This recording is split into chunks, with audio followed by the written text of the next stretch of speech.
everything you ever wanted to know about Despacito. Before we start Creative Filmscape humbly invite you to subscribe for any latest update of our new video. Thank you. By now you've heard it. The smash of 2017, Despacito, has topped the charts in nearly 50 countries, including an unprecedented run on the US Top 40 for a Spanish-language song. It is now the most viewed and liked video on YouTube of all time, the fastest to rack up 2 billion views and the first to reach 3 billion, and in barely 6 months, a benchmark that took 2 years for Wiz Khalifa and Charlie Puth's See You Again. By YouTube's count, the people of the world have collectively watched Despacito for 20,000 hours. No doubt, we've sung and danced along for far longer than that. Unlike the Macarena, the song is not a silly novelty. It's a hit on its own terms, a sexy Spanish sing-along with no special hook aside from its catchy refrains and insistent beat, and it was well on its way before Justin Bieber pulled a Pitbull and jumped on the bandwagon and gave it a push. A phenomenon like Despacito invites speculation and demands analysis. As someone who has studied the history of reggaeton and Caribbean music in the United States, especially in the age of the internet, I have been as fascinated by Despacito as anyone. Why this song? Why now?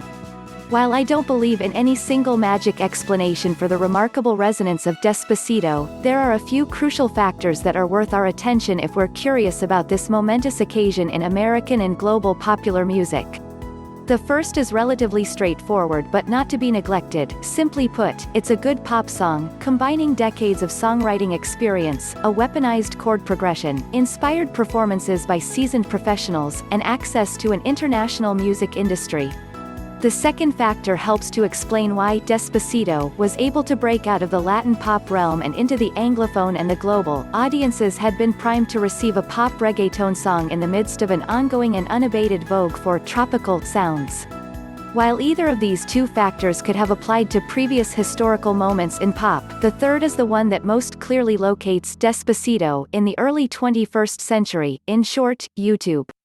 Taken together, these factors reveal Despacito to be a complex, profoundly collective phenomenon that points as much to the past, whether Tin Pan Alley, San Juan, or Kingston, as it does to the future, to a world remaking global pop in its own image. Classic, savvy songwriting for listeners encountering Luis Fonsi for the first time. He may seem an unlikely crossover star, but he's been charting this path his entire life. Born in Puerto Rico, Fonsi showed an early interest in music, inspired by Menudo, the Puerto Rican boy band that gave Ricky Martin his start. At 11, he moved to Orlando where he later attended the same high school as DJ Khaled, who was a few years his senior, and NSYNC's Joey Fatone, whom Fonsi met in chorus class. Fonsi and Fatone began their performing careers doing a cappella versions of Boyz II Men songs together. In 2002, Fonsi opened for Britney Spears in Orlando on her Dream Within a Dream tour, and in 2009 he sang at Obama's Nobel Peace Prize concert in Oslo. In the meantime, he established himself as a force in Latin pop, a romantic balladeer belting boleros, bachatas, and pure power pop en español. No outsider to the mainstream, Fonsi could hardly have envisioned hitting quite like this. But he prepared to. Get unlimited access to Vulture and everything else New York. Learn more. Fonsi's co-writer on Despacito, Erica Ender, was the first ringer he enlisted. Born in Panama, Ender also spent formative years in Miami and brings a cosmopolitan fluency and versatility to her craft. Over the last 25 years, she has contributed to over 40 hit singles in multiple markets, and among other accolades, won a Latin Grammy for a regional Mexican song she wrote for Los Tigres del Norte.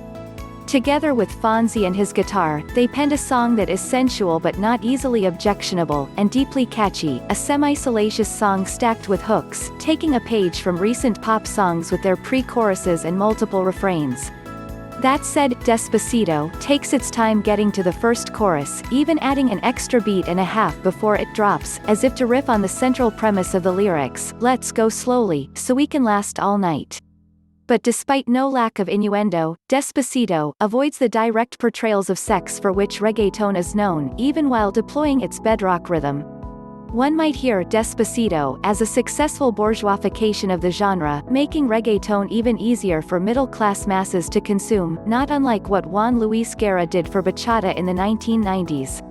This smoothing of rough edges, however, is carefully mitigated by the contributions of Daddy Yankee, at once a seasoned pro like Fonsi and Ender and a hardcore reggaetonero, a pioneer who has been rapping in Spanish over reggae beats since well before San Juan's homegrown genre had a name of its own. Most familiar to audiences from his 2005 smash, Gasolina, one of the few reggaeton songs to make an incursion into the US pop charts, Yankee brings his street-level credibility and pop savvy to the proceedings, including a blistering verse and refrain that carry the second half of the song. But let's talk about the chords. Reggaeton is not generally known for its harmonic content, and indeed, Gasolina is animated by a simple alternation between semitones, not exactly the stuff of Tin Pan Alley. Despacito, on the other hand, makes use of four of the most common chords in popular music over the last century. More precisely, the song employs an ordering and arrangement of these chords which has been utterly ascendant since the turn of the millennium. The tried-and-true harmonic progression of Despacito is absolutely key to its success. You may have seen the popular video, 4 Chords, by the Axis of Awesome, in which 4 guys cycle amusingly through 50 pop songs in 6 minutes, interweaving recycled harmonic structures to great effect. At any rate, you've certainly heard these chords before, over and over again. Using the Roman numerals of music theory, we could label them I, V, and V, the bread and butter of the blues, along with the minor chord, Fi. In the key of C, that would be C major, F major, G major, and a minor. The 4 chords can be arranged in several ways, and the Axis of Awesome make use of this by shuffling through songs which contain different orderings, using their common chords to pivot. Certain orders of these chords, such as IVIVV, have been labeled the doo-wop progression or the ice cream changes because of their use in dozens of mid-century pop songs, think Blue Moon or Heart and Soul. Another arrangement, IVVIV, has been dubbed the pop-punk progression and has outpaced the doo-wop version over the last few decades. Closely related is the progression used by Despacito, VIVIV, which begins on the minor chord and then cycles through the major ones, creating a sense of suspense and unresolvedness. This particular order has been enjoying a remarkable resurgence over the last 20 years, as chronicled by journalist Mark Hirsch, who first drew attention to the growing popularity of this permutation of power pop's favorite chords back in 2008. Hirsch maintains a list on his blog of songs that use this particular ordering, and in the last 10 years, such instances have ballooned.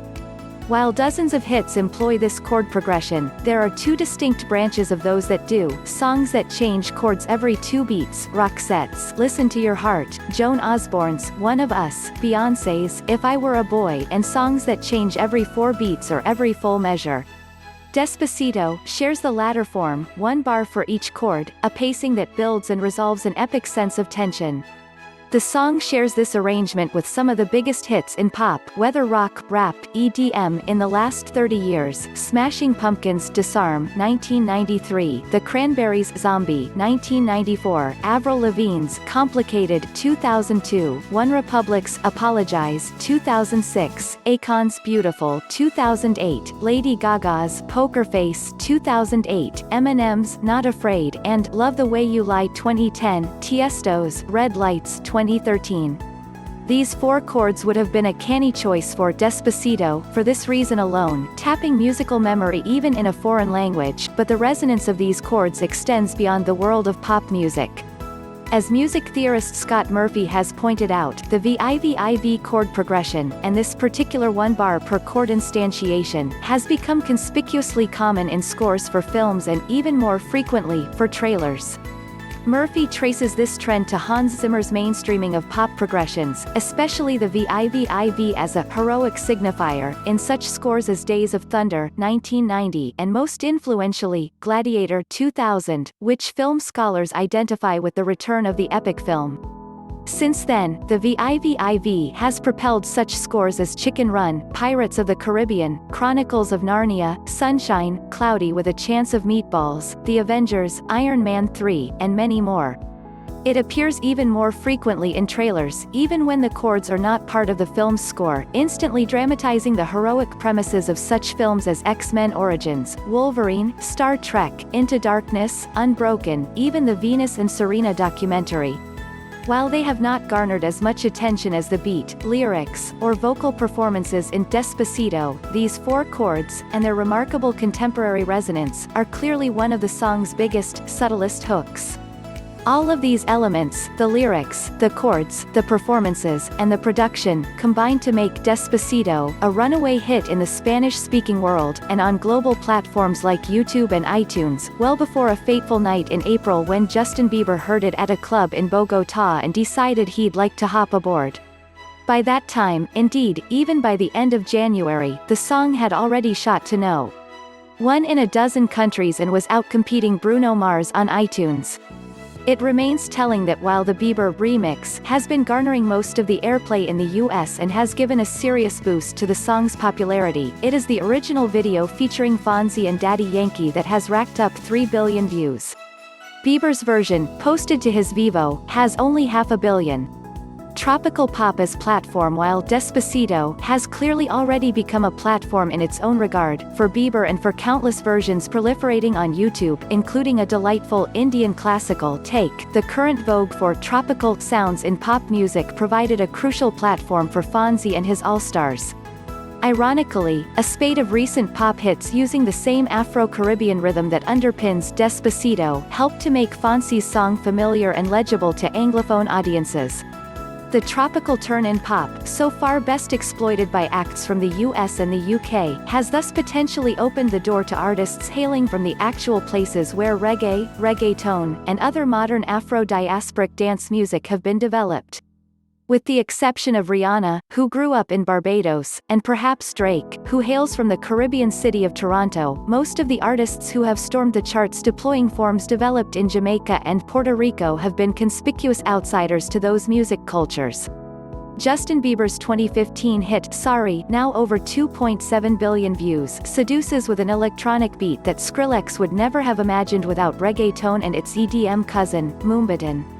Ed Sheeran's Shape of You, released earlier this year and already up to 2 billion views, owes dancehall reggae money.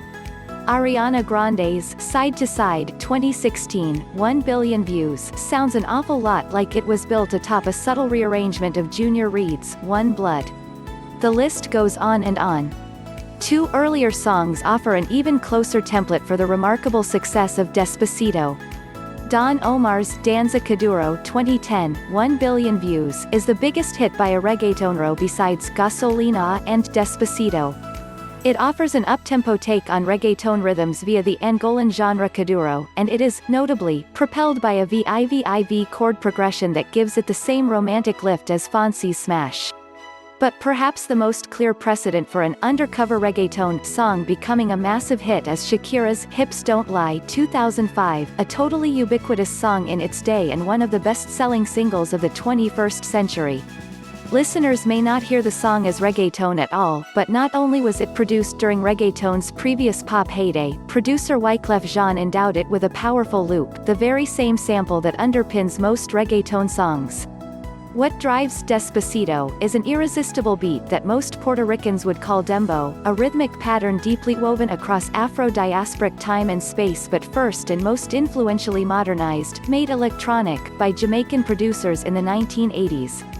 Indeed, while dembow has become a broadly applied term for any song underpinned by a steady 4-on-the-floor kick drum and a 3+3+2 snare drum cross rhythm, the word itself comes from a 1991 Jamaican recording by Shabba Ranks called Dembow, which was replayed, sampled, and spliced into the lion's share of reggaeton songs. While this distinctive electronic approach derives from Jamaica and Puerto Rico, the basic rhythm has been around for a long time. It is one of the primary rhythms of the ring shout, the oldest African-American musical institution, and it is known as the basic tresillo cell in Cuba, a crucial component of clave rhythms. It threads its way through the music of the Americas, whether traditional or modern, sacred or secular, and it might best be understood as a foundational musical creolization for the Americas, an Africanization of European common time or 4/4, the Afro-duple, if you will. It appears as such in published form as early as 1849 in Bambula, Danse des Nègres, an attempt by New Orleans composer Louis Moreau-Gottschalk to depict the songs and dances of Congo Square. It animates the ragtime-era compositions of Ernest Hogan and W. C. Handy and pops up frequently in early jazz. But this rhythm has ebbed and flowed throughout the history of U.S. pop, dethroned for decades by Boogie Woogie's 12/8 shuffle. In a video produced by the website Genius, the Colombian producers of Despacito, Andrés Torres and Mauricio Rengifo, break the track down to its individual stems to let us hear all the layers in the deeply textured sound of Despacito. At one point, they reduce it to a fully synthetic backing track that wouldn't be out of place on a 2005 reggaeton mixtape. At others, they highlight elements drawn from Colombian cumbia and traditional Puerto Rican music, the timbal, the cowbell, the cuatro that opens the song and improvises, subtly, throughout, on 3 separate tracks, all played live by humans. Torres and Rengifo also note that they were careful, not unlike Fonsi and Ender in the lyrics, to ensure that the production wouldn't be hobbled by the licentious reputation of reggaeton. They explain that they were trying to do reggaeton without doing reggaeton on the track, and they discuss how risky it was for an established balladeer like Fonsi to do the urban thing. "We think that reggaeton is pop now," says Rengifo. "You don't have to treat it like this urban, dark thing." This is at once a straightforward description of the profound way that reggaeton has reshaped Latin pop, disappearing into it. It is also a fairly bald way of summing up the tropical turn in pop more generally. To be so explicit about gentrifying a genre might seem bold, but this is a long-standing pattern in the history of popular music. A litany of working-class dance music associated with public acts of bodily pleasure, and accordingly racialized as threats to the social order, has been subjected to this process, edges polished soft for mass consumption by the middle class, reggae, salsa, merengue, bachata, cumbia, and, of course, rock and jazz. In contrast, note that Daddy Yankee has insisted on holding the torch aloft for reggaeton. This one is not Daddy Yankee's, he announced in July after becoming the most streamed artist on Spotify. It's the entire genre's. Switching from Spanish to English for his new fans, he added, "We've been on this wave for a long time. Now it feels good that the whole world gets to surf with us." In that light, it bears repeating that the tropical wave is not just a newfangled industry concoction, it is the product of decades of Caribbean immigration, of new generations with hybrid tastes, and of intensified and international media circulation. Despacito is one spectacular product of this grassroots globalization, a phenomenon amplified by the network effects of such shared sites as YouTube and Spotify. While Despacito may be guilty in its own ways of riding this wave, its stunning success might yet herald something else, that this wave is the harbinger of a sea change. YouTube world. Along with the likes of iTunes and Spotify, YouTube has frequently been cited as a disruptive force in the music business. The characterization often centers on disputes around copyright and monetization, but Despacito may stand as a testament to another profound form of disruption. Global, multilingual audiences now play a more direct role in shaping our collective sense of the popular. Prior to 2013, U.S. pop charts were still strictly measures of U.S.-based record sales and airplay, but with the incorporation of YouTube data, the game has changed. When Billboard recalibrated in February of 2013, adding views of official videos as well as derivative works to their complex tallies, Bauer's Harlem Shake shot to the top of the Hot 100 and Gangnam Style galloped its way back up the chart. It is hard to imagine Despacito cracking the Hot 100, never mind sitting atop it for weeks, without racking up almost 1 billion views on YouTube before the Bieber version was even released.